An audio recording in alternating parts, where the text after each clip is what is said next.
Hello everyone, अस्सलाम वालेकुम my dear students and my dear friend. आज हम फिर आप लोग के सामने हाजिर हैं आपकी कक्षा उर्दू की बुक का चैप्टर 9 लेकर। आपके फाइनल एग्जाम होने वाले हैं 2024 में, खासकर 12th वाले, जैसा हम हमेशा आपके लिए लेकर आते हैं। जिस तरह से आज फिर से हाजिर हैं, तो इसमें हम चैप्टर 9 का जो है भूले बिसरे गीत, इसमें हम पूरी तफसील आपको बताने वाले हैं। स्टेप बाय स्टेप हर एक पॉइंट को पूरी तफसील में हम उसकी तफसील बताएंगे, पूरी तफसील में उसकी हर एक बातों को समझाएंगे। और जिन्होंने लिखा है भूले बिसरे गीत को, ये मुख्तसर अफसाना है। मुसन्निफ है शफी जावेद साहब और ये मुख्तसर अफसाना है भूले बिसरे गीत चैप्टर 9। उनकी हालात ज़िंदगी पर भी हम गौर करेंगे और आपको बताएंगे और अच्छी तरह से समझाएंगे। हमारी कोशिश यही होगी कि आप अच्छी तरह से चैप्टर को समझें और अपने एग्जाम में 100% मार्क्स लाएं। तो आप हमारे चैनल से जुड़े रहें और बने रहें और इसी तरह से हमारी हर वीडियो से आप फ़ायदा उठाए रहें। तो चलिए ज़्यादा बातें ना करते हुए हम मेन मौजू की तरफ बढ़ते हैं, जिसके लिए हम हाजिर हैं। तो हम सबसे पहले आपको बता दें कि ये जो भूले बिसरे गीत है, ये मुख्तसर अफसाना है। कहने का मतलब है कि अफसाना तो जानते होंगे, स्टोरी, कहानी। मुख्तसर अफसाना है। इसके जो राइटर है वो है शफी जावेद। शफी जावेद एक्चुअली इसमें जो लिखा गया है वो एक इंसान की कहानी है, उनकी जिंदगी की कहानी है कि उनकी जिंदगी में जो है कैसे दौर आ जाते हैं, हालात किस तरह से बदल जाते हैं, लोगों का रिएक्शन उनके साथ कैसा हो जाता है। और वो इंसान है, उसमें मरकजी किरदार है सैयद अजीज अहमद। कहने का मतलब है कि इसमें जो शफी जावेद साहब हैं, उन्होंने अपनी कहानी, अपना दर्द, अपनी आप बीती इस अफसाने के जरिए बयान किया। लेकिन बस उसमें अपनी जगह किसी और इंसान के नाम को पेश किया और किसी और इंसान को जगह दी, जिसका नाम रखा सैयद अजीज अहमद। कहानी है शफी जावेद साहब की, लेकिन उन्हें जो किरदार में किसी और को लाया।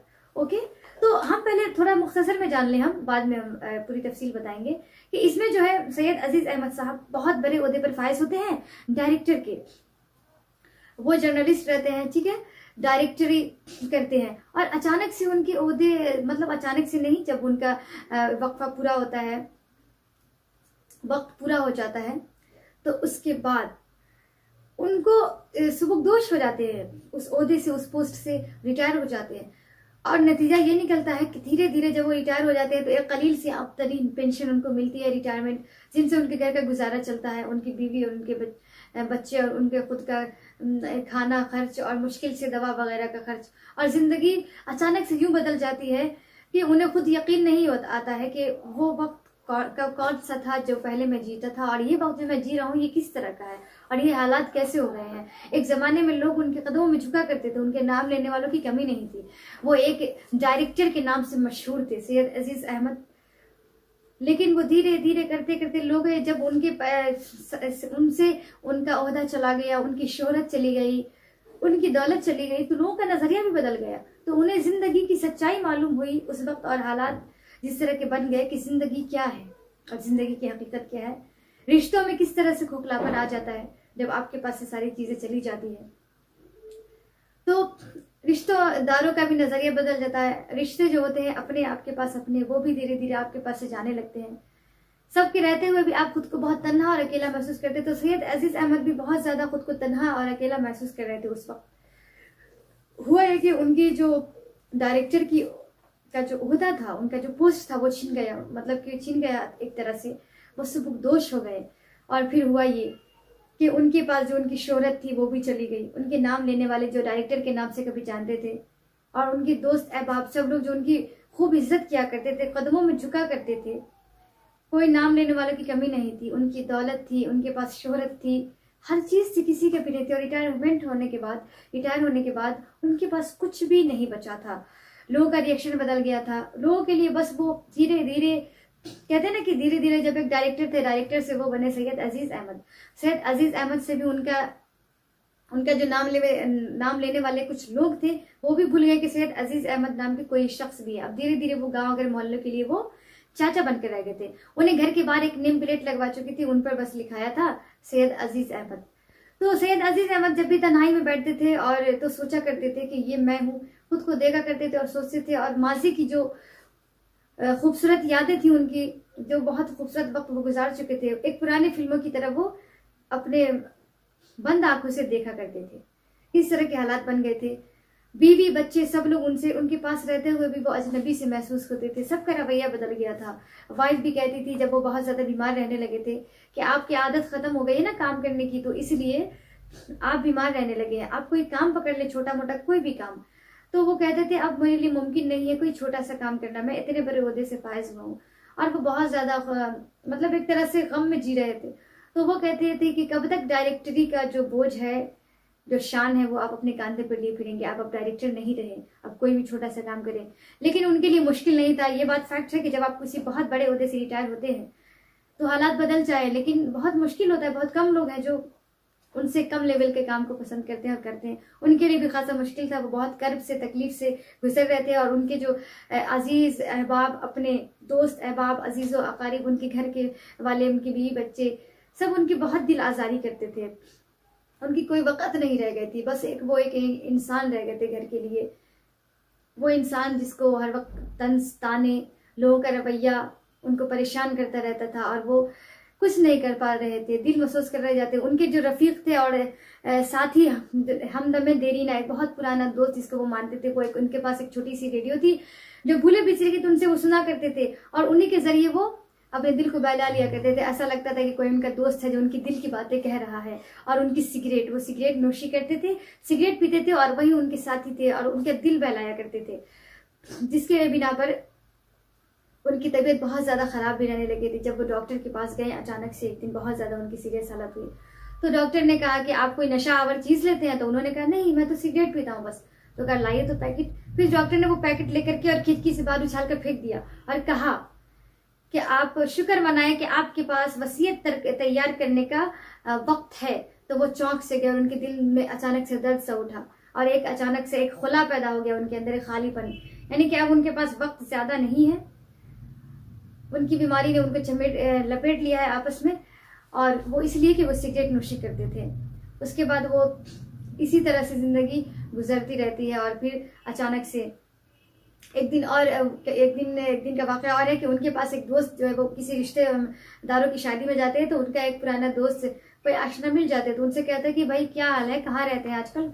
तो उन्होंने कहा तुम्हारे सामने हूँ। तो उनके कहने का मतलब ये था सामने वाले का कि अभी आप कहाँ है, आपका जो ओहदा है वो कहाँ है, आप क्या कर रहे हैं? तो इनको बुरा लगता है। तो ये कहते हैं भाई हमसे मिलिए ना। सैयद अजीज अहमद साहब कहते हैं कि आप हमसे मिलिए, हमारे ओहदे से क्या मिलना है? ओहदा तो आदमी बनाता है ओहदे को, और आप ही हमसे पूछ रहे हैं, और आदमी उसे तोड़ता है, तो उस ओहदे से क्या मतलब है? हमसे मिलिए। बस वो इंसान उनसे सैयद अजीज अहमद से रूठ कर चले जाते हैं। फिर सैयद अजीज अहमद साहब नीम गमजदा होते हैं और बहुत ज्यादा गमजदा होकर के वो वहां से उठकर चले जाते हैं। और वो सोचते हैं कि अब लोग हाथ भी मिलाते हैं तो उनके ओहदे को देख करके, यानी कि अब उनके पास कोई आशना, कोई दोस्त भी नहीं रहा। एक और जर्नलिस्ट दोस्त उनके रहते हैं, तो जब रवि रंजन वो आते हैं हमेशा, तो वो उनको अपना हाल आप बीती सुनाते हैं। उनसे कहते हैं कि भाई जब से सुबुकदोश हुआ हूँ जिंदगी बदल सी गई, कुछ भी नहीं रहा।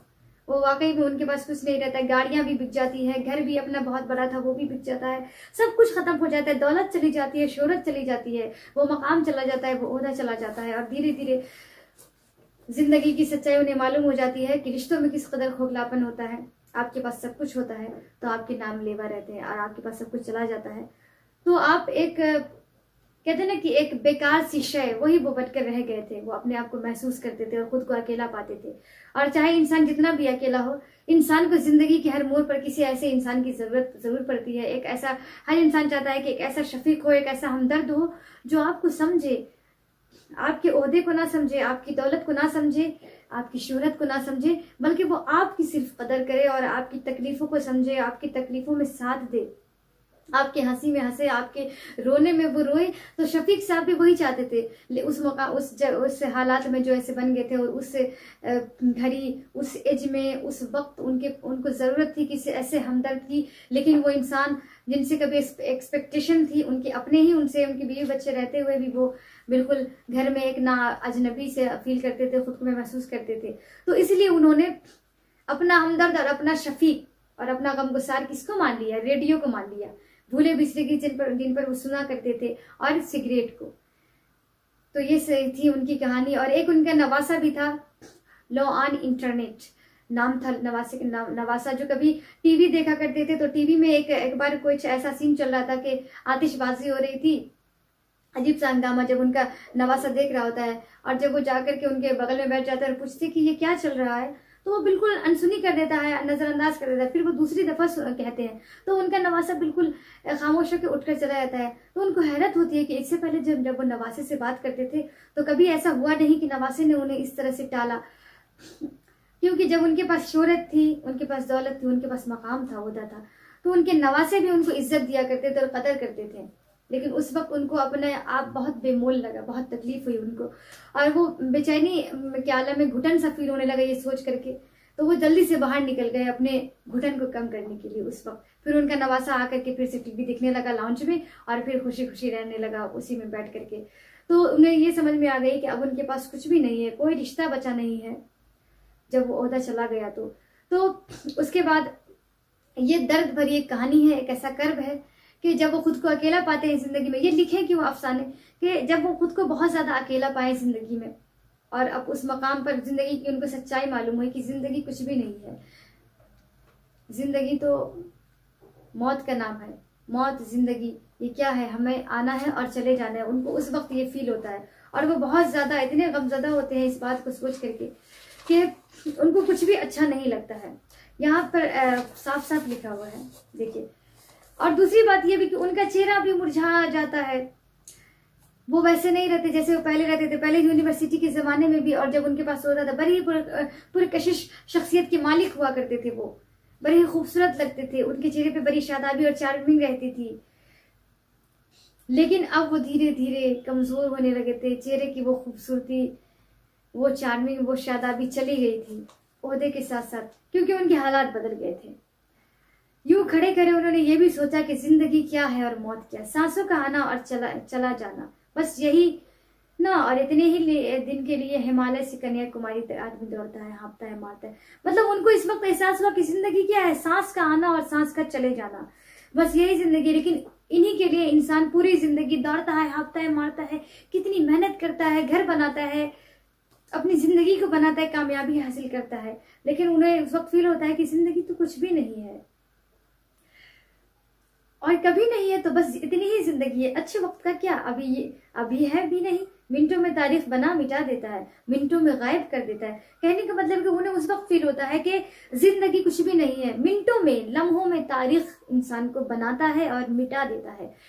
आप एक नामवर शख्सियत रहते हैं, नाम मिल जाता है और पल भर में गुमनाम हो जाते हैं, दुनिया से मिट जाते हैं, और कोई नाम लेवा आपका रहता है या नहीं रहता है, लेकिन फिर भी आप इस जिंदगी से, दुनिया से मिट जाते हैं। ये कैसा मुसन्निफ है कि गवाह कैसा कायल है कि जिंदगी एक कैसा मुसन्निफ है जो सफाई हस्ती को उलट पुलट कर रख देता है। और ऐसी ही एक दिन नफ्सी नफ्सी के आलम में हम मैदान हश्र में खड़े होंगे और आफ्ताब सवा नीचे पर होगा। उस वक्त वो अपने आप को याद आए, वक्त ने उनके साथ भी कैसी कैसी आंख मचोली खेली। कुछ ही दिनों कबल अजीज अहमद की शादी की तकरीब में मैंने बताया कि पुराने आशना मिल गए थे और उन्होंने दुनियादारी में ताक हाथ मिलाते उन्होंने पूछा, आप इन दिनों कहाँ हैं? मैं ये बात बता चुकी हूँ।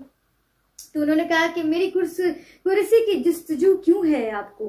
कुर्सी को आदमी बनाता है, कुर्सी आदमी को नहीं बनाती है।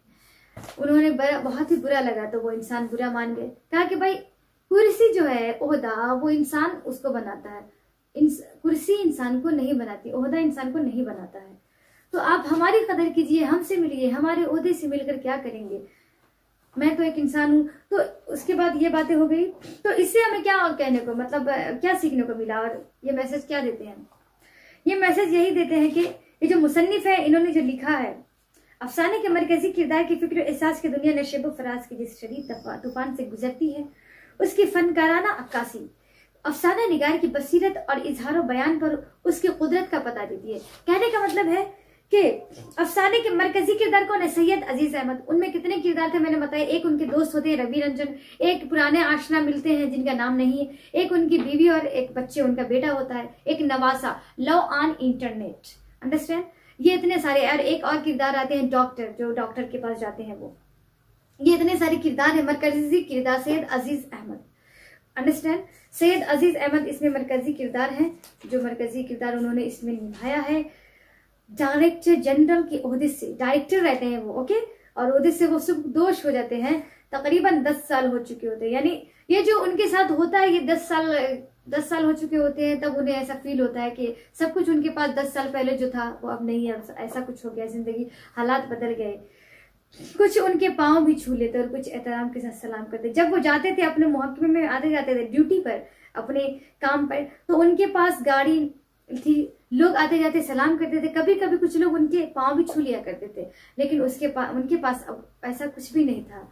तो मुसन्निफ की कुदरत का पता चलता है कि उन्होंने अफसाने को किस खूबसूरती से बयान किया, लिखा, और फिक्र और एहसास की दुनिया नशेब व फराज के जिस शदीद तूफान से गुजरती है। कहने का मतलब है मरकजी किरदार की फिक्र और एहसास की दुनिया, फिक्र और एहसास जो सैयद अजीज अहमद होते हैं, उनके एहसास, उनके फिक्र जो नशेब से और फराज में उलझ करके किस तरह से वो अजियत से गुजरते हैं।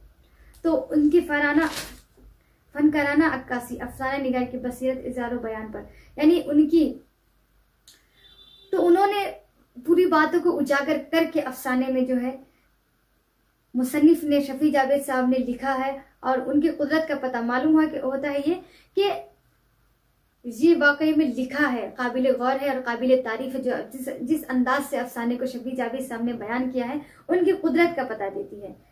इतना समझ गए आप? ये हुआ। अब आते हैं हम, ये तो हो गया भूले बिसरे गीत, जो मैंने आपको समझाया अच्छी तरह से पूरी तफसील में। अब आते हैं, फिर से हम एक बार देख लेते हैं उनके मरकजी किरदार को, और एक बार मुसन्निफ जो है शफी जावेद साहब, उनके बारे में अच्छी तरह से देख लेते हैं और बता देते हैं कि उनके हालात जिंदगी, वो कौन थे, कहाँ के थे, क्या नाम था उनका, एक बार चलिए देख लेते हैं। तो मरकजी किरदार मैंने आपको बताया सैयद अजीज अहमद, उनके साथ ही हमदमे देरीना होते हैं पुराने दोस्त को कहा जाता है, सिगरेट और एक पुराना ट्रांजिस्टर, कहने का मतलब है रेडियो, जिनसे वो भूले बिसरे गीत सुना करते थे। उनके दोस्त, ये देखिए, रवि रंजन, उनके दोस्त रवि रंजन, एक नवासा लौआन इंटरनेट, मैंने लौआन का नाम नहीं लिखा है लेकिन आप समझ गए होंगे, बीवी बच्चे उनके मतलब कि ये जो उनके अपने होते हैं। अब आते हैं मुसन्निफ के बारे में भी जानते हैं क्या।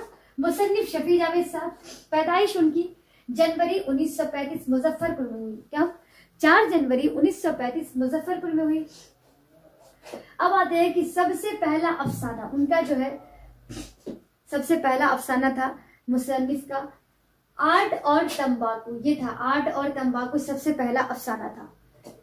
दरभंगा के महानामा उफक में, महानामा एक हर महीने एक बुक आती थी, किताब, मैगजीन टाइप, जो हर महीने उसमें स्टोरी, कहानी, अफसाना, ये सब चीजें लिखी थी। जैसे उफक में, उफक नाम का एक रिसाला आता था, महानामा मैगजीन कहा जाता है जिसको, उनमें उनका सबसे पहला अफसाना छपा था आर्ट और तंबाकू। कब? 1953 में, याद रखेंगे आपका, 1953 में। अब आते हैं उनका आबाई वतन कहाँ था? गया था उनका आबाई वतन, याद रखिएगा। हुकूमत बिहार के डायरेक्टर शफी जावेद साहब क्या थे? हुकूमत बिहार के डायरेक्टर थे, और मुलाजिमत के दौरान ही उनको देखिए कौन कौन से ओहदे मिले। मुलाजिमत के दौरान उनको एक ही वक्त में वो कई ओहदे पर फाइज थे। गवर्नर बिहार के प्रेस सेक्रेटरी रहे, गवर्नर बिहार के प्रेस सेक्रेटरी, बेशनुकाती प्रोग्राम अमल दरआमद कमेटी के डायरेक्टर, यानी कि अमल दरआमद के एक प्रोग्राम था, बेशनुकाती प्रोग्राम अमल दरामद कमेटी के डायरेक्टर भी थे, और Indian red cross society, Bihar के एडमिनिस्ट्रेटर जैसे ओहदों पर भी वो कारबंदर रहे। यानी इतने सारे ओहदे पर वो फाइज थे। ये आपकी बुक में भी लिखा हुआ है, आप अच्छी तरह से एक चैप्टर को एक बार पढ़ लीजिएगा, और वीडियो तो खैर है ही पूरी तफसील में। फिर वक्त वो पटना में मुकीम है, जिस वक्त ये शाये हुआ था ये अफसाना, उस वक्त वो पटना में मुकीम थे, यानी कि शफी जावेद साहब। अब आते हैं वक्त के असीर हिंदी 1991, वक्त के असीर उनके अफसाने हैं 1991 में, और रात शहर और मैं 2004 में। उनके ये सब अफसानवी मजमूए हैं। मजमूए का मतलब होता है एक से ज्यादा जो होते हैं, वाहिद जमा, मजमुआ कहा जाता है बहुत सारे अफसाने। अब आते हैं मिनी कहानियां और नज़में भी लिखी। उन्होंने मिनी कहानियां यानी कि छोटी छोटी कहानियां और नज़में भी लिखी। शेर शायरी में एजाजात, उनको एजाजात यानी कि अवार्ड कौन कौन से मिले? बिहार उर्दू अकादमी और ऑल इंडिया रेडियो मीर अकादमी लखनऊ। कौन कौन सा मिला? बिहार उर्दू अकादमी और ऑल इंडिया मीर अकादमी। अफसानवी फिक्र का असल महवर माजी की रुमानवी यादें हैं, यानी कि अफसानवी फिक्र का जो उनका असल महवर था, कि अफसानों में वो किस तरह का फिक्र दिखाते थे, एहसास दिखाते थे। तो उनके जो मेन मकसद होता था अफसानों में, उनके यही मकसद होता था कि माजी की बहुत खूबसूरत लम्हे, खूबसूरत यादें, रुमानवी यादों को दिखाना, ताकि कारीन को बहुत अच्छा लगे और कारीन को बहुत कुछ सीखने को मिले। तो ये जो जब भी अफसाने लिखते थे तो उनमें ज्यादातर माजी की रोमानवी यादों पर ही मुबनी होती थी, असल महवर भी उनका यही था। इतना समझ गए। अब आते थोड़ा और देख लेते हैं शफी जावेद साहब के बारे में। माजी की रोमानवी यादें शफी जावेद के अफसानवी फिक्र का असल महवर है। माजी को असर हाजिर से नीम फलसफियाना अंदाज में जोड़ते हुए वो अपने अफसानों में इस कदर आलम गिर सोच को हासिल करने में कामयाब रहे, यानी पूरे दुनिया की तकलीफों को हासिल करने में वो अपने अफसानों में क्या हुए, कामयाब हो गए। कि उनसे ये झलकती है अफसाने में कि वो अफसाने में पूरी दुनिया की बातों को, वाकई में अभी जो अफसाना पढ़ा है ये जिंदगी की सच्चाई है और पूरी दुनिया के लोगों के मुआशरे की ये सच्चाई उन्होंने इस अफसाने में बयान किया है और ये वाकई में 100% फैक्ट है। हाँ, सारे लोग ऐसे नहीं होते, लेकिन जो भी इन्होंने लिखा है वो हकीकत पर मुबनी है। तो ये जो है आलम गिरसोस पूरी दुनिया को तकलीफ हासिल करने में ये अपने अफसाने में कामयाब होता है कि सामने वालों को लगता है कि वाकई शफी जावेद साहब ने जो फिक्र एहसास का इसमें दिखाया है, बताया है, उसमें वो पूरी दुनिया की तकलीफें समेटे हुए हैं अपने दिल में, अपने जिंदगी में, और उनकी यह आप बीती है। उसे वो फ्लैशबैक या कभी शूर की रो तकनीक से संभालते हैं। उनकी जबान अफसानवी फिक्र के एतबार से बदलती रहती है, लेकिन उसमें मौजूद इंशा पर दाजाना नासिर उनके मखसूस अस्लूब की तरफ इशारा करते हैं। एक शायराना अंदाज है जो उनके अफसानों में रूमानी लहर को तेज करता रहता है। कुर्रतुल ऐन हैदर के बाद की नस्ल में उस अस्लूब के गालिबन वो तन्हा वारिस है। ये कुर्रतुल ऐन हैदर के बाद की नस्ल में वो तन्हा वारिस थे गालिबन। ओके, तो ये थी उनके, मैंने आपको बता दिया कि वो एक शायराना अंदाज है जो उनके अफसानों में रूमानवी, यानी कि शायरी में अफसाना नहीं होता है, अफसाना तो नसरी होता है, लेकिन एक शायराना अंदाज होता है जो इंसान को सोचने पर मजबूर कर देता है और माजी की रुमानवी यादों में इंसान को क्यों आखिरकार भेज देता है वो माजी की रुमानवी यादों में, और माजी की रुमानवी यादों की लहर को दिल में तेज कर देते हैं इनके अफसाने पढ़ने के बाद। तो ये था आज का पूरा क्लास आपका भूले बिसरे गीत। वीडियो लंबी है, लेकिन अगर आपको अच्छी तरह से किसी भी चैप्टर को समझना है तो वक्त देना पड़ेगा। 5 और 10 मिनट का ये चैप्टर नहीं है, कोई चैप्टर नहीं होता है 5 से 10 मिनट में जो आपको हर एलिमेंट्स को, हर पॉइंट को अच्छी तरह से समझा दिया जाए और आप 5 मिनट में पूरे चैप्टर को समझ जाए या 10 मिनट में, ऐसा कुछ भी नहीं होता है। अगर आपने समझा, अगर आप समझ गए होंगे या है ऐसे क्लासेस 5-10 मिनट वाले, तो उसमें आप 100% नहीं समझ सकते पूरे चैप्टर को और ना ही आपके मार्क्स 100% आ सकते हैं। तो ये आपके काम की है। अगर वीडियो लंबी है तो बिना स्किप किए देखिएगा। मैंने बहुत दिल से और बहुत ही अच्छी तरह से, मुझे उम्मीद है कि समझाया तो आपको समझ में आ गया होगा। तो चलिए